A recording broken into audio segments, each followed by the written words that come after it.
ప్రణామం ప్రణామం ప్రణామం. పా మచ్చా చూడరా ఎంత గ్రీనరీయో.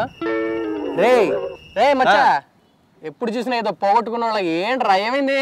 అవునరా, నిజంగానే పోయాయి. నిన్న 10,000 పోగొట్టుకున్నాను. 10,000? ఎలా రా? నిన్న క్రికెట్ బెట్టింగ్లో ఇండియా ఓడిపోద్దని 5,000 బెట్టుకా. రే బుద్ధుందా నీకు? బెట్టింగ్ చట్టవిరుద్ధం కదరా, సిగ్గు లేకుండా 5,000 అలా పోగొట్టుకున్నారా? ఏం చేస్తాం రా, టైం బ్యాడ్.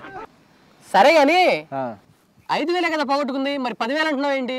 రేయ్, ఎక్కడ పోగొట్టుకుంటే అక్కడే వెతుక్కోవాలంటారు కదా, అందుకే అదే మ్యాచ్ హైలైట్స్ నైట్ వస్తే దాని మీద మళ్ళీ అదే బెట్టుకేసా.